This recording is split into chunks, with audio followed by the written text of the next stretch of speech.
Olá, estamos aqui para mais um vídeo do nosso canal, Universos Teológico e Missionário. É canal que se propõe a estudar teologia e também falarmos um pouco de missiologia.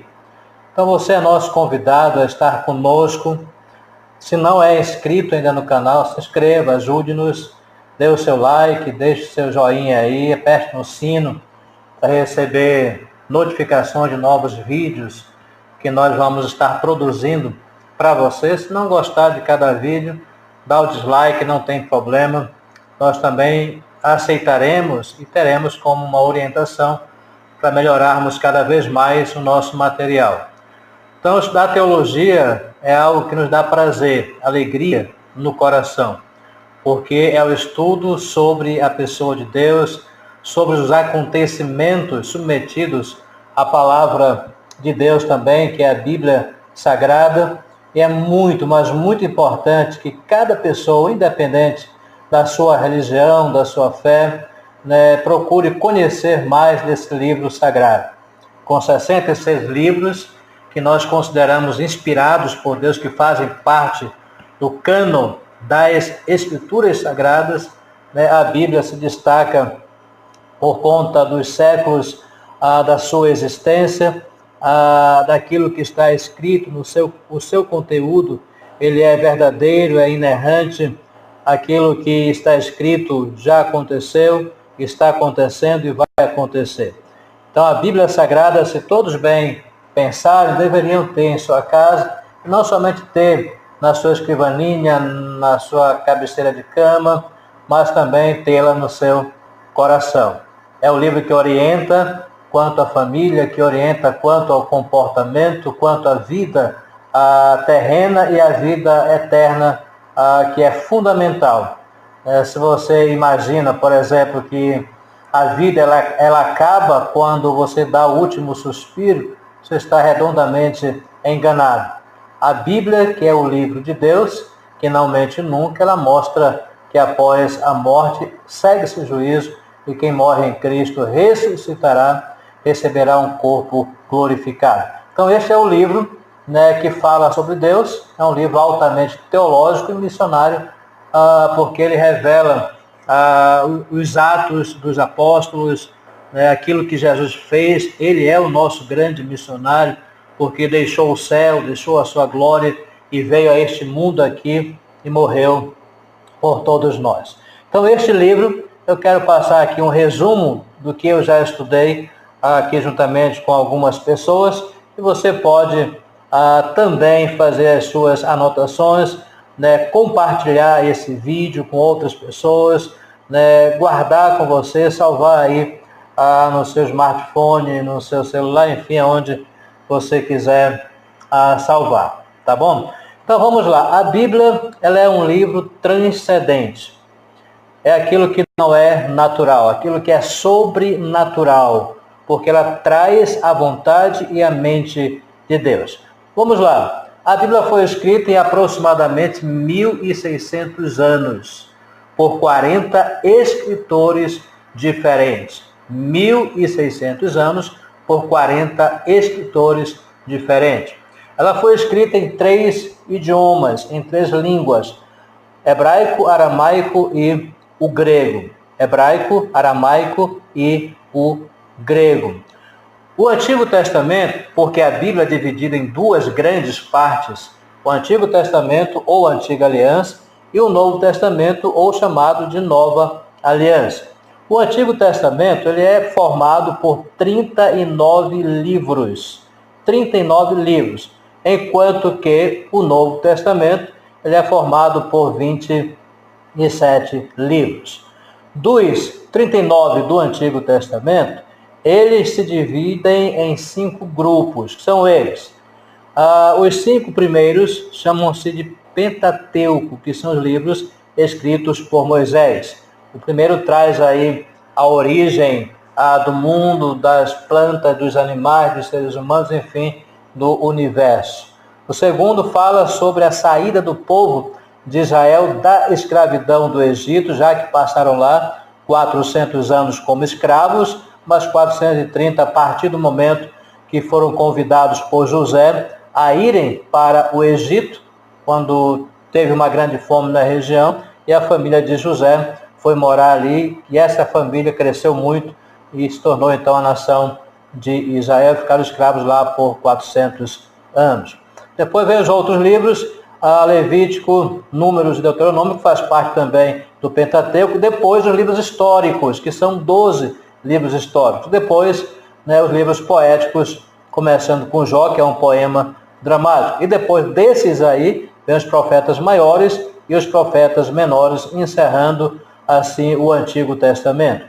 Do Antigo Testamento até o Novo Testamento, passaram-se 400 anos que não houve inspiração divina. Deus não inspirou ninguém para escrever nada. E é nesse interim, nesse período aí, que surgem os livros apócrifos, aqueles que não têm a inspiração divina, que são histórias do povo de Israel, histórias comuns, e que existem inclusive na Bíblia católica. Não argumento aqui, não quero criticá-los, é hipótese alguma. Mas aqueles que fazem parte do cânon são 66. Nesse interim, entre Malaquias, que é o último livro do Antigo Testamento, e o primeiro do Novo Testamento, que é Mateus, numa ordem cronológica, passaram-se 400 anos, portanto, e nesse período foram escritos outros livros que não são inspirados por Deus. Aparece o último dos profetas, aquele que foi profetizado, a voz do que clama no deserto, que era João Batista, e quebrou o silêncio. E a partir de então, o ministério de Jesus começa a exercer a sua influência através já de João Batista, depois do próprio Cristo, que veio e nasceu da Virgem Maria, cresceu, se tornou um homem, com 30 anos começou o seu ministério, pregou, curou, expulsou demônios, foi morto aos 30 anos de idade, aos 33 anos de idade, ele passou só 3 anos de ministério, 33 anos ele é morto na cruz do Calvário, passa 3 dias na sepultura e ressurge dentre os mortos, passa 40 dias na terra ainda para provar que ele tinha ressuscitado, depois ele vai para o Pai, vai para o céu. Então começa em Mateus, aí temos os 4 evangelhos, começam o Novo Testamento, a Nova Aliança, depois um livro histórico, que é o livro de Atos, aí vemos então as cartas paulinas, que são 13, não incluímos aí a carta aos Hebreus, porque não temos certeza se foi Paulo que escreveu ou não. O que tudo indica sim, mas não temos certeza, preferimos não afirmar. Aí depois dessas cartas gerais, aí então vem o livro profético, um livro escatológico, que é o livro de Apocalipse, que é o último livro da Bíblia, fechando, portanto, o cânon das Escrituras Sagradas. Muito bem, a Bíblia Sagrada, ela é um livro de Deus. Quais são as provas que nós temos para falar sobre isso? Primeiro, qualquer livro, ele se destrói, ele é destruído. Ele deixa de existir. Por mais duradouro que ele seja, mas um dia ele deixa de existir. A Bíblia ela é indestrutível. Nunca alguém conseguiu destruí-la totalmente.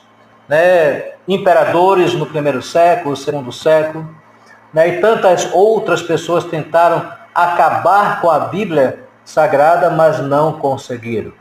Na Segunda Guerra Mundial, por exemplo, Adolf Hitler tentou acabar, extinguir a Bíblia, queimando todos os exemplares. Também não conseguiu. Deixa eu passar aqui alguns exemplos de uma pessoa que escreveu uma matéria, e eu vou citar aqui o nome dele, é um material muito interessante, que é o Hélio de Menezes Silva, que é o dono desse material.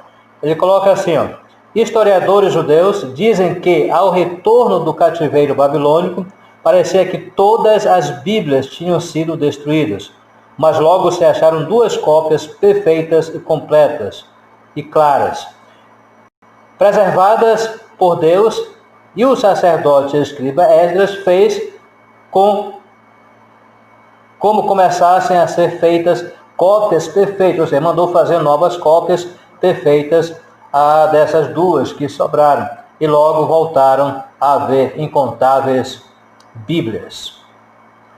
Em 303 d.C., diz aqui o autor do material, o terrível e sanguinário imperador romano Diocleciano ordenou que cada igreja e cada Bíblia e cada cristão que a tivesse e recusasse cedê-la, fosse aniquilado de sobre toda a terra, e moveu tão feroz e persistente perseguição até abdicar em 305 depois de Cristo.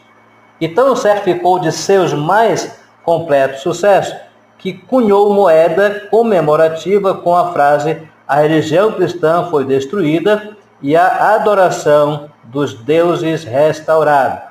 Mas alguns cristãos e bíblias perfeitas sobreviveram. Ironicamente, um sucessor, Constantino, em 331 depois de Cristo, ordenou que Eusébio preparasse 50 cópias da Bíblia no mais caro material, às custas do governo. Ou seja, ele não conseguiu destruir a Bíblia Sagrada. Olha essa outra aqui, que é uma história, não é uma história, ou seja, algo verídico. Voltaire gabava-se: levou o século para se erigir o cristianismo, mas eu mostrarei como um francês o reduzirá a pó dentro de 50 anos. Ele erguia uma cópia da Bíblia no ar e proclamava: dentro de 100 anos, este livro sagrado terá sido esquecido e eliminado. Mas desde 20 anos depois, ou seja, depois de 20 anos, ele morre em 1778, então depois da sua morte, a sua enorme casa tornou-se um dos principais centros de distribuição da mesma Bíblia que ele desejou condenar à extinção. Sua própria casa, sua própria residência, tornou-se um centro de distribuição da Bíblia Sagrada. Também não conseguiu destruí-la. Ou seja, aí tem aqui uma ilustração interessante. Olha só.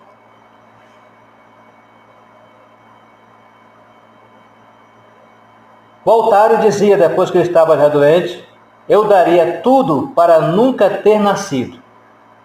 Minutos antes de morrer, gritou: ó Cristo, ó Jesus, eu tenho que morrer abandonado por Deus e pelos homens. E entrou em tamanha agonia que seus amigos ateus não o suportaram e o deixaram sozinho. Sua enfermeira disse repetidamente: nem mesmo por todas as riquezas da Europa eu jamais quero ver outro descrente morrer. Morreu agonizando terrivelmente aquele que queria destruir a Bíblia Sagrada. Não vão conseguir. A Bíblia, ela é indestrutível, indestrutível. Olha essa ilustração aqui que eu quero contar para você também, que também é do Hélio de Menezes Silva, do seu material que ele escreve. Eu quero trazer para vocês aqui. Diz assim: desde jovem um rei cético, sempre que se encontrava com o seu servo crente, ferreiro de profissão, zombava da Bíblia, citando palavras dos mais pseudo-eruditos que a atacavam. Um dia, ambos já velhos, o rei cético foi pela primeira vez à oficina do ferreiro crente, lá ficando surpreso com a grande quantidade de malhos jogados no quintal, completamente despedaçados, e perguntou o que aquilo significava. O crente lhe respondeu que tinham sido amassados e despedaçados pelo uso. O rei cético pediu para ver as bigornas destruídas. Ele queria ver as bigornas destruídas. Mas o crente lhe respondeu que somente os malhos tornavam-se deformados e inúteis ao baterem tanto na bigorna, e esta era indestrutível, a dele sendo a mesma de seus antepassados. Ou seja, o que ele quer dizer com isso? Os malhos são batidos, são despedaçados e são jogados fora. E eles batem na bigorna. A bigorna permanece indestrutível. Por mais que batam na bigorna aqui, não iam conseguir destruir. Os malhos ficaram amassados, jogados lá no quintal, sem nenhuma serventia. A mesma coisa tem a ver com a Bíblia. Todos aqueles que bateram na Bíblia, que tentaram destruir a Bíblia Sagrada, e aqui o exemplo é da bigorna, que não é destruído, no caso a Bíblia. Todos aqueles que bateram na Bíblia, tentaram destruir a Bíblia, já passaram, morreram, se acabaram, foram sepultados, cremados, morreram. Não existem mais. Todos. E aqueles que continuarão batendo na Bíblia também morrerão, mas a Bíblia permanecerá. Ela é eterna, ela é um livro transcendente. Ninguém vai conseguir destruí-la.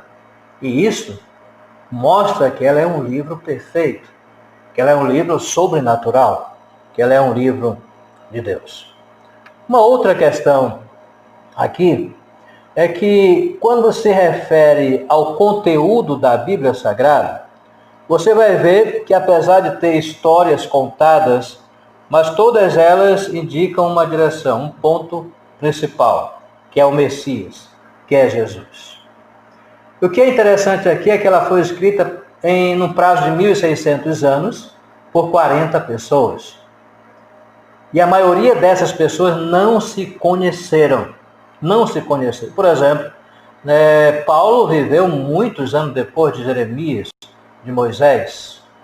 Jeremias viveu muitos anos depois de Moisés, de Josué, de Ruth, por aí vai. Mas todo o conteúdo da Bíblia tem um tema principal. E esse tema está sobre a pessoa de Jesus. É tema focado sobre a redenção da humanidade caída, e caída por conta do pecado de Adão no jardim do Éden, porque em Adão todos os homens pecaram. Uma criança, quando nasce, ela já nasce em pecado. O Salmo 51, versículo 5 diz: eis que eu nasci em iniquidade, e em pecado me concebeu minha mãe.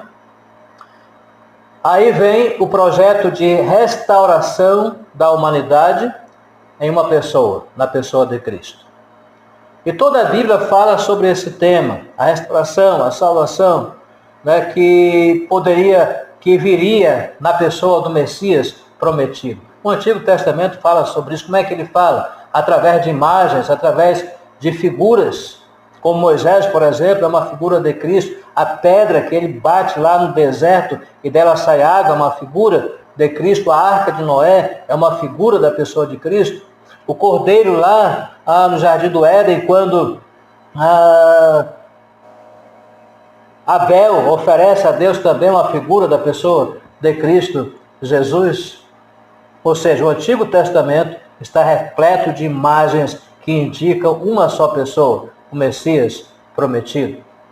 E ele nasce, a Bíblia fala lá em Isaías 53 sobre o sofrimento de Jesus. Em Joel fala: e tu, Belém Efrata, posto que é menor entre milhares de Judá, de ti me sairá aquele que será Senhor em Israel, falando sobre a pessoa de Cristo. O Novo Testamento também fala sobre a pessoa de Cristo. As pessoas morreram por Cristo, foram martirizados, foram ensanguentados por Cristo.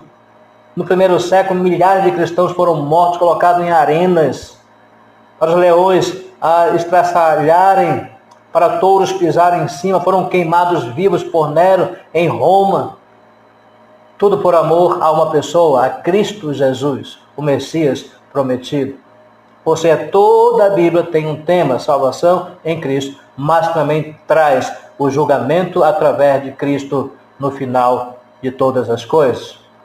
O livro de Apocalipse fala sobre o mundo, sobre aquilo que vai acontecer com o mundo, mas fala sobre aquele que vem montado num cavalo branco, não como servo, mas como juiz, e vem para julgar. Fala sobre a pessoa de Cristo. Ou seja, é um livro que traz uma unidade perfeita, apesar de ter sido escrito em 1.600 anos, de ter 40 escritores, mas o autor é um só, é o nosso Deus, que inspirou estes homens e mulheres para escreverem a Bíblia Sagrada, um livro transcendente, um livro indestrutível e um livro que traz a unidade perfeita, uma unidade perfeita e que revela um tema na pessoa de Cristo Jesus.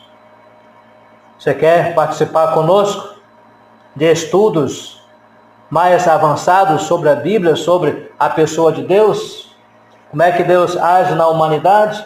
Então se inscreva aí no canal, compartilhe esse material com outras pessoas, seja bênção para outras pessoas. Coloque seu comentário embaixo se você gostou, se não gostou, o que precisamos melhorar. Mas eu volto a dizer, a Bíblia Sagrada é o único livro existente no mundo inteiro, praticamente quase em todo o mundo. Já está espalhado a Bíblia, que traz a mente de Deus e nos traz orientações de como devemos viver. Estamos vivendo aí um momento de pandemia. Muitos estão orando, Deus, faz com que a nossa nação seja feliz, com que nós não soframos.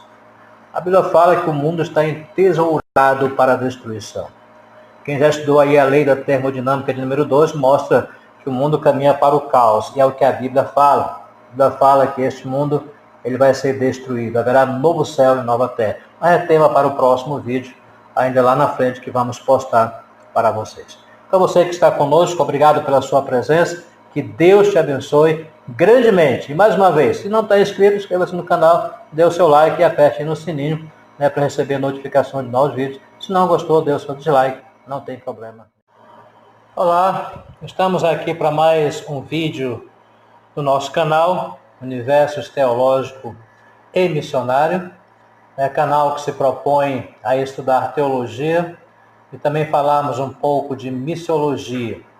Então você é nosso convidado a estar conosco. Se não é inscrito ainda no canal, se inscreva, ajude-nos, dê o seu like, deixe o seu joinha aí, aperte no sino para receber notificações de novos vídeos que nós vamos estar produzindo para você. Se não gostar de cada vídeo, dá o dislike, não tem problema. Nós também aceitaremos e teremos como uma orientação para melhorarmos cada vez mais o nosso material. Então, estudar teologia é algo que nos dá prazer, alegria no coração, porque é o estudo sobre a pessoa de Deus, sobre os acontecimentos submetidos à palavra de Deus também, que é a Bíblia Sagrada.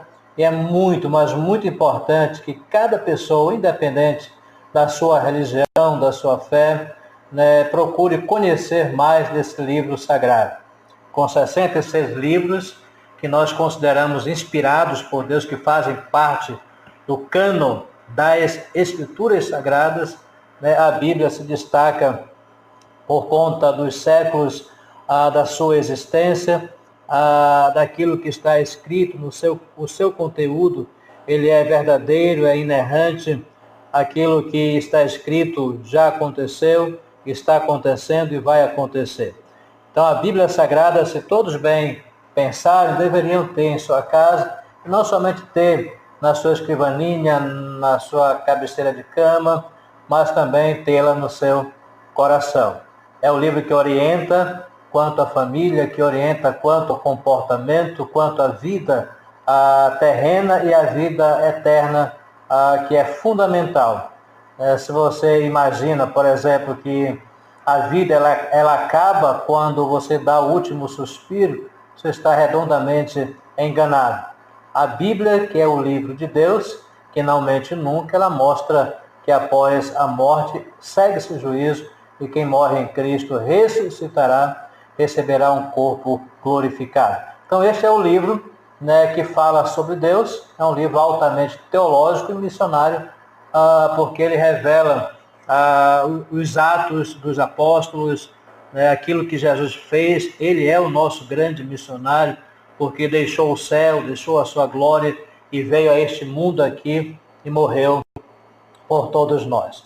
Então este livro, eu quero passar aqui um resumo do que eu já estudei aqui juntamente com algumas pessoas, e você pode também fazer as suas anotações, compartilhar esse vídeo com outras pessoas, guardar com você, salvar aí no seu smartphone, no seu celular, enfim, onde você quiser salvar, tá bom? Então vamos lá. A Bíblia, ela é um livro transcendente. É aquilo que não é natural, aquilo que é sobrenatural, porque ela traz a vontade e a mente de Deus. Vamos lá. A Bíblia foi escrita em aproximadamente 1.600 anos, por 40 escritores diferentes. 1.600 anos por 40 escritores diferentes. Ela foi escrita em 3 idiomas, em 3 línguas. hebraico, aramaico e o grego. Hebraico, aramaico e o grego. O Antigo Testamento, porque a Bíblia é dividida em duas grandes partes, o Antigo Testamento ou Antiga Aliança e o Novo Testamento ou chamado de Nova Aliança. O Antigo Testamento ele é formado por 39 livros, 39 livros, enquanto que o Novo Testamento ele é formado por 27 livros. Dos 39 do Antigo Testamento, eles se dividem em 5 grupos, que são eles. Os 5 primeiros chamam-se de Pentateuco, que são os livros escritos por Moisés. O primeiro traz aí a origem do mundo, das plantas, dos animais, dos seres humanos, enfim, do universo. O segundo fala sobre a saída do povo de Israel da escravidão do Egito, já que passaram lá 400 anos como escravos, mas 430 a partir do momento que foram convidados por José a irem para o Egito, quando teve uma grande fome na região, e a família de José foi morar ali, e essa família cresceu muito e se tornou então a nação de Israel, ficaram escravos lá por 400 anos. Depois vem os outros livros, Levítico, Números e Deuteronômio, que faz parte também do Pentateuco. Depois os livros históricos, que são 12 livros históricos. Depois, os livros poéticos, começando com Jó, que é um poema dramático. E depois desses aí, vem os profetas maiores e os profetas menores, encerrando assim o Antigo Testamento. Do Antigo Testamento até o Novo Testamento, passaram-se 400 anos que não houve inspiração divina. Deus não inspirou ninguém para escrever nada. E é nesse interim, nesse período aí, que surgem os livros apócrifos, aqueles que não têm a inspiração divina, que são histórias do povo de Israel, histórias comuns, e que existem inclusive na Bíblia católica. Não argumento aqui, não quero criticá-los, é hipótese alguma. Mas aqueles que fazem parte do cânon são 66. Nesse interim, entre Malaquias, que é o último livro do Antigo Testamento, e o primeiro do Novo Testamento, que é Mateus, numa ordem cronológica, passaram-se 400 anos, portanto, e nesse período foram escritos outros livros que não são inspirados por Deus. Aparece o último dos profetas, aquele que foi profetizado, a voz do que clama no deserto, que era João Batista, e quebrou o silêncio. E a partir de então, o ministério de Jesus começa a exercer a sua influência através já de João Batista e depois do próprio Cristo, que veio e nasceu da Virgem Maria, cresceu, se tornou um homem, com 30 anos começou o seu ministério, pregou, curou, expulsou demônios, foi morto aos 30 anos de idade, aos 33 anos de idade, ele passou só 3 anos de ministério, 33 anos ele é morto na cruz do Calvário, passa 3 dias na sepultura e ressurge dentre os mortos, passa 40 dias na terra ainda para provar que ele tinha ressuscitado, depois ele vai para o Pai, vai para o céu. Então começa em Mateus, aí temos os 4 evangelhos, começam o Novo Testamento, ou a Nova Aliança, depois um livro histórico, que é o livro de Atos, aí vemos então as cartas paulinas, que são 3, não incluímos aí a carta aos Hebreus, porque não temos certeza se foi Paulo que escreveu ou não. O que tudo indica assim, mas não temos certeza, preferimos não afirmar. Aí depois dessas cartas gerais, aí então vem o livro profético, um livro escatológico, que é o livro de Apocalipse, que é o último livro da Bíblia, fechando, portanto, o cânon das Escrituras Sagradas. Muito bem, a Bíblia Sagrada, ela é um livro de Deus.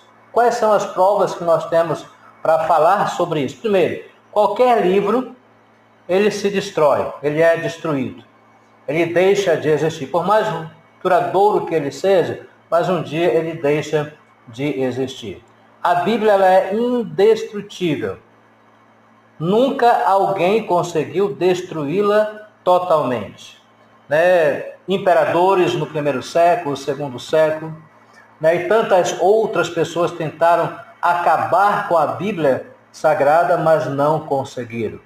Na Segunda Guerra Mundial, por exemplo, Adolfo Hitler tentou acabar, extinguir a Bíblia, queimando todos os exemplares. Também não conseguiu.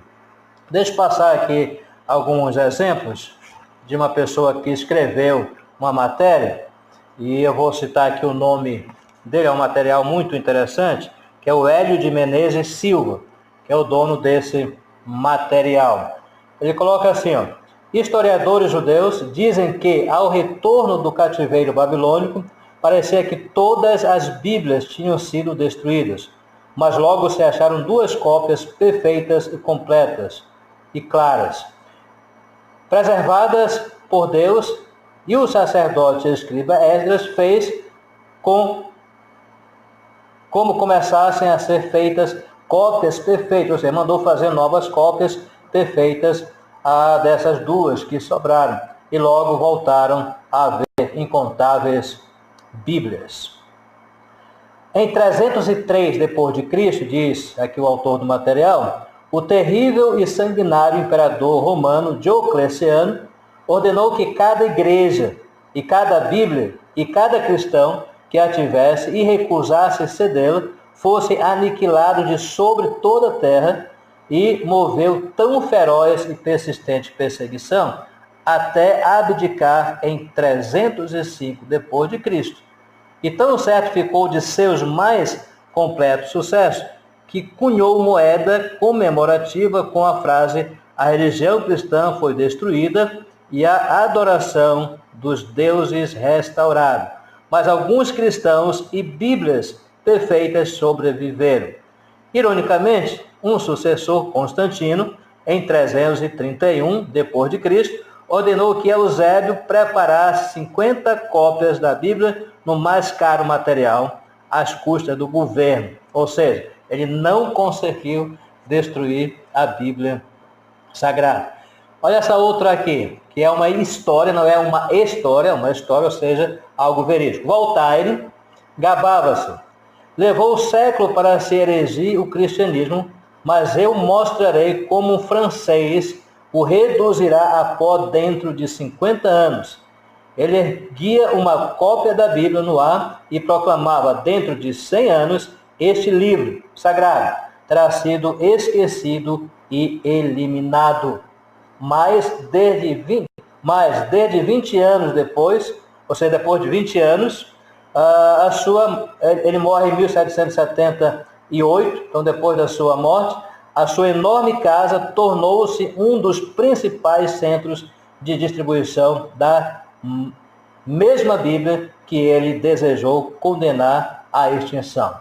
Sua própria casa, sua própria residência, tornou-se um centro de distribuição da Bíblia Sagrada. Também não conseguiu destruí-la.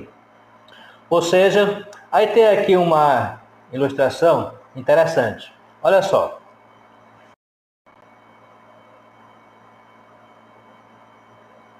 Voltaire dizia, depois que ele estava já doente: eu daria tudo para nunca ter nascido. Minutos antes de morrer, gritou: ó Cristo, ó Jesus, eu tenho que morrer abandonado por Deus e pelos homens. E entrou em tamanha agonia que seus amigos ateus não o suportaram e o deixaram sozinho. Sua enfermeira disse repetidamente: nem mesmo por todas as riquezas da Europa eu jamais quero ver outro descrente morrer. Morreu agonizando terrivelmente aquele que queria destruir a Bíblia Sagrada. Não vão conseguir. A Bíblia, ela é indestrutível, indestrutível. Olha essa ilustração aqui que eu quero contar para você também, que também é do Hélio de Menezes Silva, do seu material que ele escreve. Eu quero trazer para vocês aqui. Diz assim: desde jovem um rei cético, sempre que se encontrava com o seu servo crente, ferreiro de profissão, zombava da Bíblia, citando palavras dos mais pseudo-eruditos que a atacavam. Um dia, ambos já velhos, o rei cético foi pela primeira vez à oficina do ferreiro crente, lá ficando surpreso com a grande quantidade de malhos jogados no quintal, completamente despedaçados, e perguntou o que aquilo significava. O crente lhe respondeu que tinham sido amassados e despedaçados pelo uso. o rei Sédico pediu para ver as bigornas destruídas. Ele queria ver as bigornas destruídas. Mas o crente lhe respondeu que somente os malhos tornavam-se deformados e inúteis ao baterem tanto na bigorna, e esta era indestrutível, a dele sendo a mesma de seus antepassados. Ou seja, o que ele quer dizer com isso? Os malhos são batidos, são despedaçados e são jogados fora. E eles batem na bigorna. A bigorna permanece indestrutível. Por mais que batam na bigorna aqui, não iam conseguir destruir. Os malhos ficaram amassados, jogados lá no quintal, sem nenhuma serventia. A mesma coisa tem a ver com a Bíblia. Todos aqueles que bateram na Bíblia, que tentaram destruir a Bíblia Sagrada, e aqui o exemplo é da bigorna, que não é destruído, no caso a Bíblia. Todos aqueles que bateram na Bíblia, tentaram destruir a Bíblia, já passaram, morreram, se acabaram, foram sepultados, cremados, morreram. Não existem mais. Todos. E aqueles que continuarão batendo na Bíblia também morrerão, mas a Bíblia permanecerá. Ela é eterna, ela é um livro transcendente. Ninguém vai conseguir destruí-la. E isso mostra que ela é um livro perfeito, que ela é um livro sobrenatural, que ela é um livro de Deus. Uma outra questão aqui é que quando se refere ao conteúdo da Bíblia Sagrada, você vai ver que apesar de ter histórias contadas, mas todas elas indicam uma direção, um ponto principal, que é o Messias, que é Jesus. O que é interessante aqui é que ela foi escrita num prazo de 1.600 anos, por 40 pessoas. E a maioria dessas pessoas não se conheceram. Não se conheceram. Por exemplo, Paulo viveu muitos anos depois de Jeremias, de Moisés. Jeremias viveu muitos anos depois de Moisés, de Josué, de Ruth, por aí vai. Mas todo o conteúdo da Bíblia tem um tema principal. E esse tema está sobre a pessoa de Jesus. É tema focado sobre a redenção da humanidade caída, e caída por conta do pecado de Adão no jardim do Éden, porque em Adão todos os homens pecaram. Uma criança, quando nasce, ela já nasce em pecado. O Salmo 51, versículo 5 diz: eis que eu nasci em iniquidade, e em pecado me concebeu minha mãe. Aí vem o projeto de restauração da humanidade em uma pessoa, na pessoa de Cristo. E toda a Bíblia fala sobre esse tema, a restauração, a salvação, que viria na pessoa do Messias prometido. O Antigo Testamento fala sobre isso. Como é que ele fala? Através de imagens, através de figuras. Como Moisés, por exemplo, é uma figura de Cristo. A pedra que ele bate lá no deserto e dela sai água é uma figura de Cristo. A arca de Noé é uma figura da pessoa de Cristo. O cordeiro lá no jardim do Éden, quando Abel oferece a Deus também uma figura da pessoa de Cristo Jesus. Ou seja, o Antigo Testamento está repleto de imagens que indicam uma só pessoa, o Messias prometido. E ele nasce, a Bíblia fala lá em Isaías 53 sobre o sofrimento de Jesus. Em Joel fala: e tu, Belém Efrata, posto que é menor entre milhares de Judá, de ti me sairá aquele que será Senhor em Israel, falando sobre a pessoa de Cristo. O Novo Testamento também fala sobre a pessoa de Cristo. As pessoas morreram por Cristo, foram martirizados, foram ensanguentados por Cristo. No primeiro século, milhares de cristãos foram mortos, colocados em arenas, para os leões estraçalharem, para touros pisarem em cima, foram queimados vivos por Nero em Roma. Tudo por amor a uma pessoa, a Cristo Jesus, o Messias prometido. Ou seja, toda a Bíblia tem um tema, salvação em Cristo, mas também traz o julgamento através de Cristo no final de todas as coisas. O livro de Apocalipse fala sobre o mundo, sobre aquilo que vai acontecer com o mundo, mas fala sobre aquele que vem montado num cavalo branco, não como servo, mas como juiz e vem para julgar. Fala sobre a pessoa de Cristo. Ou seja, é um livro que traz uma unidade perfeita, apesar de ter sido escrito em 1600 anos, de ter 40 escritores, mas o autor é um só, é o nosso Deus, que inspirou estes homens e mulheres para escreverem a Bíblia Sagrada, um livro transcendente, um livro indestrutível e um livro que traz a unidade perfeita, uma unidade perfeita e que revela um tema na pessoa de Cristo Jesus. Você quer participar conosco de estudos mais avançados sobre a Bíblia, sobre a pessoa de Deus? Como é que Deus age na humanidade? Então se inscreva aí no canal, compartilhe esse material com outras pessoas, seja bênção para outras pessoas. Coloque seu comentário embaixo se você gostou, se não gostou, o que precisamos melhorar. Mas eu volto a dizer, a Bíblia Sagrada é o único livro existente no mundo inteiro, praticamente quase em todo o mundo, já está espalhado a Bíblia, que traz a mente de Deus e nos traz orientações de como devemos viver. Estamos vivendo aí um momento de pandemia, muitos estão orando, Deus, faz com que a nossa nação seja feliz, com que nós não soframos. A Bíblia fala que o mundo está entesourado para a destruição. Quem já estudou aí a lei da termodinâmica de número 2 mostra que o mundo caminha para o caos, e é o que a Bíblia fala. A Bíblia fala que este mundo ele vai ser destruído, haverá novo céu e nova terra. Mas é tema para o próximo vídeo, ainda lá na frente, que vamos postar para vocês. Então você que está conosco, obrigado pela sua presença, que Deus te abençoe grandemente. E mais uma vez, se não está inscrito, inscreva-se no canal, dê o seu like e aperte aí no sininho, para receber notificações de novos vídeos. Se não gostou, dê o seu dislike, não tem problema.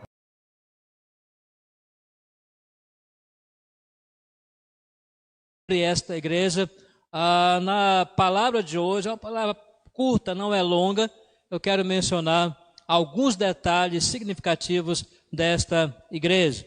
Então, Apocalipse capítulo 3, do verso 14 em diante, vamos fazer a leitura como se segue.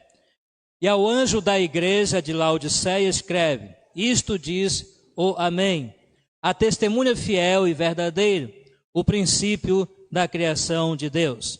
Conheço as tuas obras, que nem és frio nem quente, nem quem deras foras frio ou quente. Assim, porque és morno e não és frio nem quente, vomitar-te-ei da minha boca. Como dizes, rico sou e estou enriquecido, e de nada tenho falta, e não sabes que és um desgraçado e miserável, e pobre e cego e nu. Aconselho-te que de mim compres ouro provado no fogo, para que te enriqueças, e roupas brancas para que te vistas, e não apareça a vergonha da tua nudez, e que unjas os teus olhos com colírio, para que vejas. Eu repreendo e castigo a todos quantos amo. Sê, pois, zeloso e arrepende-te. Eis que estou à porta e bato. Se alguém ouvir a minha voz e abrir a porta, entrarei até ele, e com ele cearei, e ele comigo. Ao que vencer, lhe concederei que se assente comigo no meu trono, assim como eu venci, e me assentei com meu Pai no seu trono. Quem tem ouvidos, ouça o que o Espírito diz às igrejas. Nós, pela palavra, nós sabemos, e também pela história, que o último dos apóstolos do Senhor Jesus que ele escolhera foi João. João escreveu o Evangelho segundo João, escreveu também os outros livros que traz o seu próprio nome. Mas também escreve este livro de Apocalipse. E nós sabemos que no primeiro século, a igreja de Laodiceia, ela precisava ser advertida. E João, ao ser enviado para a ilha de Pátmos, uma pequena ilha no mar Egeu, uma ilha vulcânica, ali preso por conta do evangelho que ele pregara em Roma e também em outros lugares, e os imperadores, querendo calar a boca de João para que ele não continuasse pregando, prenderam e o mandaram para a ilha de Pátmos, uma ilha pequena na Ásia Menor. Mas quando o homem fecha as portas para a pregação do Evangelho, Deus escancara a porta celestial e revela a João para que ele pudesse passar às igrejas aquilo que iria acontecer, não só com as igrejas, mas também com todo mundo, até a última pessoa que ainda vai nascer. Porque a obra do Senhor, ela não para. Quando o homem acha que estagnou o Evangelho e fez parar a propagação das boas novas, Deus utiliza meios e o Evangelho é levado até os confins da terra. As 7 igrejas da Ásia Menor eram igrejas bem complexas, assim como esta de Laodiceia. E se você ler um texto um pouquinho mais de forma aguçada, talvez você compreenda, mas é necessário você buscar na geografia, para que então você entenda a linguagem que Deus usa para esclarecer como estava aquela igreja. Eu quero mostrar aqui alguns pontos para todos nós.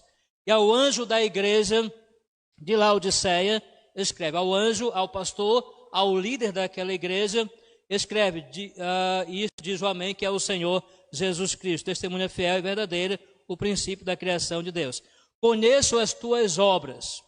Aqui aparece já a onisciência do nosso Deus. Ninguém está às escuras.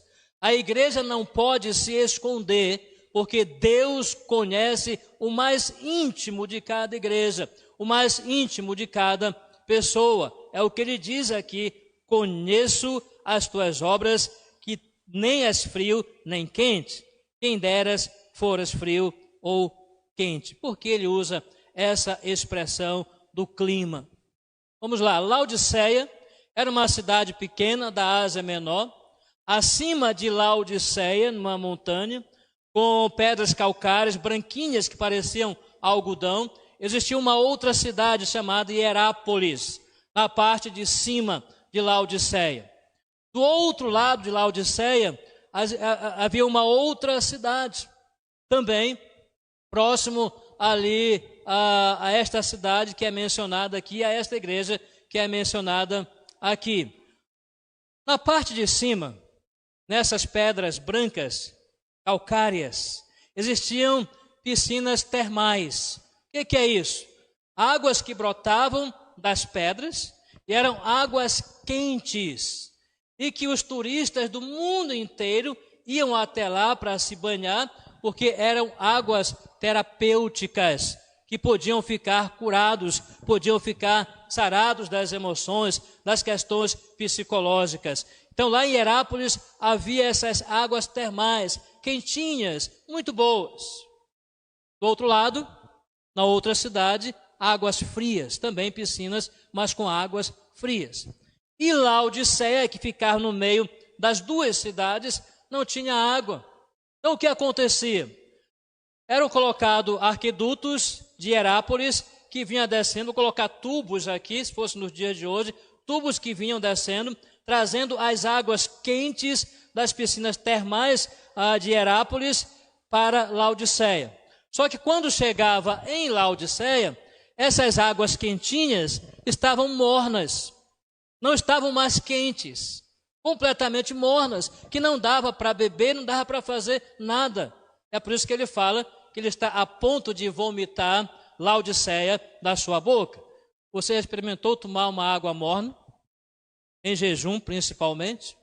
Você vai ver o que acontece, dá vontade realmente de você colocar para fora. E também não tinha água fria em Laodiceia. Por isso que ele usa aí a questão, essas palavras: conheço as tuas obras, que nem és frio nem quente.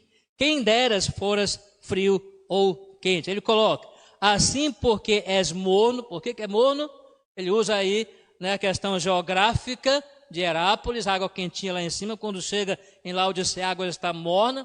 Ele fala, porque és morno, uma igreja morna, eu estou pronto para vomitar-te da minha boca. Aí depois ele vai colocar a razão porque ele analisa desta forma esta igreja.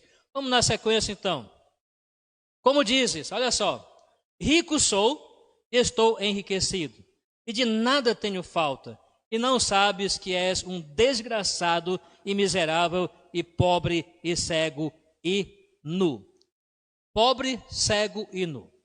A igreja de Laodiceia, ela fazia parte de um centro comercial bancário.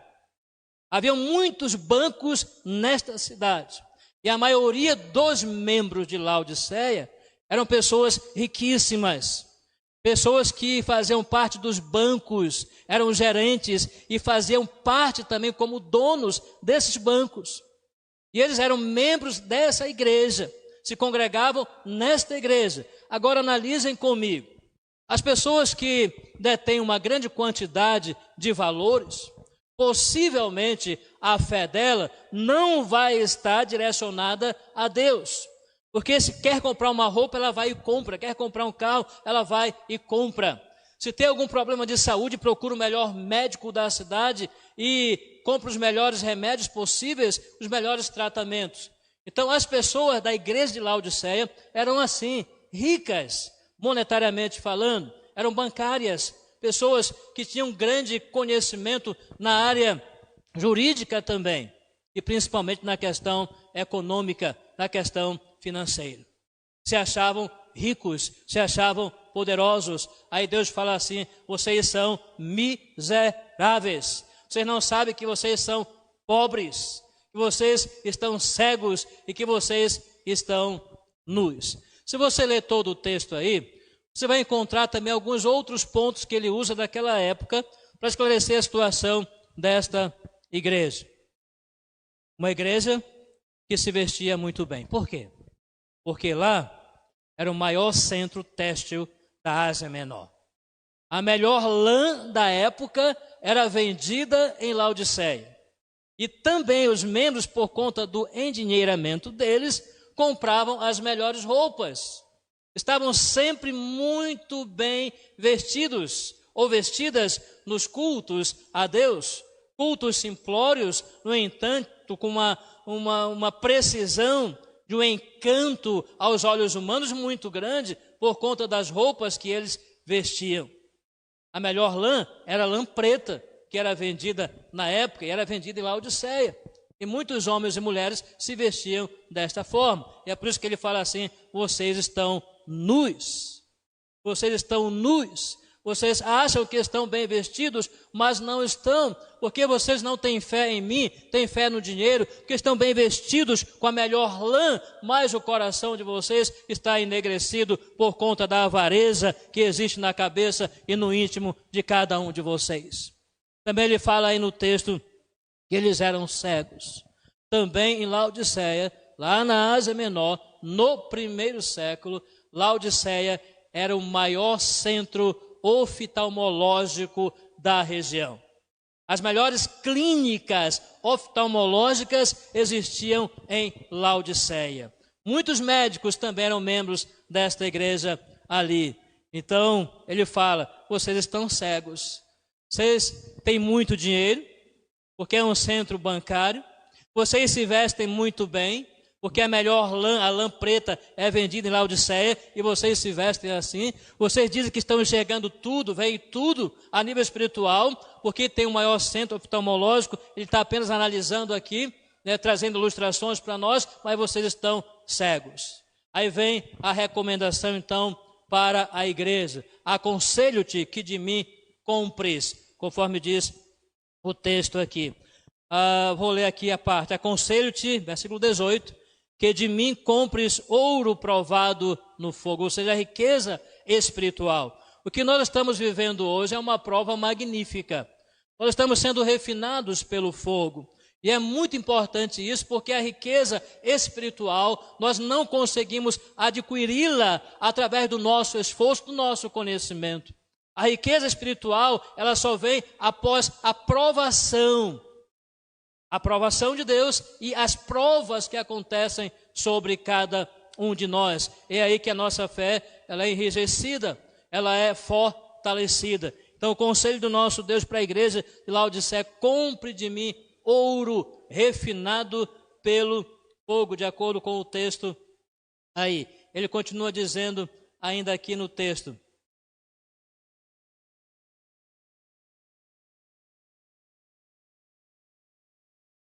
que a igreja deveria se vestir bem, mas com a roupa branca. Significa, toda vez que você lê a palavra branco ou branca na Bíblia Sagrada, principalmente no livro de Apocalipse, você vai encontrar a pureza que Deus quer que nós tenhamos. Pureza no nosso coração, na nossa vida, o que a igreja não tinha. A pureza estava longe do coração da igreja e Deus está pronto para vomitá-la da boca dele, por conta de toda esta situação. Ele continua dizendo aí do versículo 18: conselho-te que de mim compres ouro provado pelo fogo, para que te enriqueças, e roupas brancas, para que te vistas, e não apareça a tua vergonha. Ou seja, aquilo que eles estavam fazendo. A crença deles era uma crença fajuta, uma crença opaca, sem brilho, não era verdadeira, porque estavam montados em dinheiro, em roupas de grifes. Os maiores centros comerciais estavam em Laodiceia, os irmãos faziam parte desses centros comerciais, estavam empobrecidos espiritualmente, como acontece com muitas igrejas hoje, que detêm valores, mas não saem para evangelizar, não saem para fazer missões, estão olhando para si mesmos, são igrejas egocêntricas, que olham para dentro de si e acham que estão fazendo o melhor. Carros de luxo chegando na porta dos suntuosos templos de Manaus, fora de Manaus, do mundo inteiro. E Deus está dizendo: eu estou pronto para vomitar vocês da minha boca, porque vocês não são nem quente nem frio, estão mornos e acham que são espirituais e não são. É a fase da igreja de Laodiceia, a fase que nós estamos vivendo.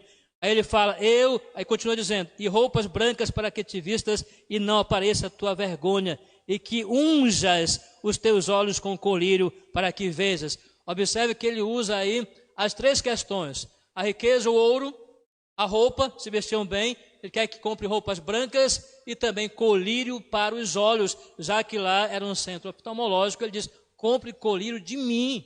Não adianta vocês enxergarem bem humanamente e espiritualmente estarem cegos, não observarem o que está acontecendo com vocês mesmos. Então olhem para Jesus, porque o cristão, ele deve viver no âmbito sobrenatural e não naquilo que é natural. Quando o cristão ele vive aquilo que é natural, ele não consegue ter fé, porque ele olha para aquelas coisas que são temporais, que são passageiras. Mas quando ele vai do natural para o sobrenatural, ele consegue vislumbrar as vitórias na pessoa de Cristo Jesus, o nosso Salvador e Senhor. E a igreja aqui vivia o natural, aquilo que eles tinham, aquilo que eles eram, só que estavam completamente mornos. E olha só o que diz Deus aqui para essa igreja por conta dessa situação toda. Eu repreendo e castigo a todos quantos amo. Mesmo assim ele está dizendo, olha, eu amo vocês. E por conta de eu amá-los, eu vou repreendê-los. Vocês não podem continuar desse jeito. Vocês têm que melhorar, vocês têm que se arrepender. Ele continua dizendo aqui, eu repreendo e castigo a todos quanto amo. Sê, pois, zeloso e arrepende-te. Eis que estou à porta. Algumas pessoas pregam isso aqui como se fosse uma mensagem evangelística e não é. Eis que estou à porta e bato, se alguém abrir a sua porta, eu entrarei em sua casa, cearei com ele e ele comigo, porque o coração da igreja, das pessoas, estava fechado e não queriam deixar Jesus ser o Senhor absoluto de suas vidas. O que era Senhor? Era a riqueza. O que era Senhor daquela igreja? Era a vestuária suntuosa. Se achavam muito. Olha, eu quero cear com vocês, eu quero ter comunhão com vocês. Será que nós não temos igrejas assim hoje, espalhadas no mundo inteiro, em que a pessoa de Cristo é pouco falado, em que a comunhão com Deus não existe, ou a comunhão com os irmãos, há muito oba-oba, muito balanceamento de corpo, muitos pensamentos, apenas como se fosse um local de encontro social, mas não há espiritualidade. E talvez Deus está dizendo assim, olha, eu quero cear com você, abre a porta, deixa eu fazer parte com vocês aí. Isso é importante. A característica dessa igreja é a característica da igreja de hoje. É as 7 dispensações de Apocalipse. É o período da igreja de Laodiceia. Há igrejas imensas, megas igrejas, que hoje são verdadeiros shoppings espirituais, mas que não corrigem os seus erros internos da igreja, da vida eclesiástica. São igrejas inchadas por liturgias, por programações, por tantas outras coisas que não é teologicamente correta ou correto, e acham que são igreja que alegra o coração de Deus. Temos que pensar sobre isso. Eu não estou me referindo à maioria das igrejas. Eu sei que a maioria das igrejas são fiéis, são verdadeiras, são honestas e servem ao nosso Deus. Mas muitas estão sendo qualificadas com esta igreja de Laodiceia. Eis que estou à porta e bato, igreja. É o que ele diz aqui. Se alguém ouvir a minha voz e abrir a porta, entrarei até ele e com ele cearei. Ele está falando de comunhão aqui. Ele não está falando de aceitá-lo, não. De se converter, não. Ele está falando de comunhão com ele, o que não existe muitas vezes. Aí ele coloca o versículo 21, e aí é o prêmio. É o prêmio para a igreja e observar aquilo que ele está dizendo. Ao que vencer, lhe concederei que se assente comigo no meu trono, assim como eu venci e me assentei com meu Pai no seu trono. Quem tem ouvidos, ouça o que o Espírito diz às igrejas. Então, a igreja do Senhor é uma igreja simples, é aquela que ora, é aquela que lê, é aquela que tem comunhão com Deus. Não é aquela igreja rica de valores, de dinheiro. Não é aquela igreja que detém fortunas, que guarda no banco não sei para quê, porque o dinheiro da igreja é para ser gasto com a obra missionária, com aquilo que faz parte do reino de Deus, e Deus vai acrescentando mais e mais. Vamos voltar ao primeiro amor.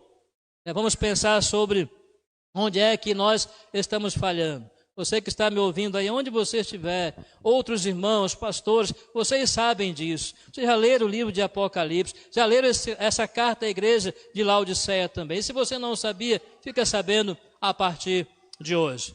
Então esta é a reflexão pequena que eu estou trazendo para todos nós,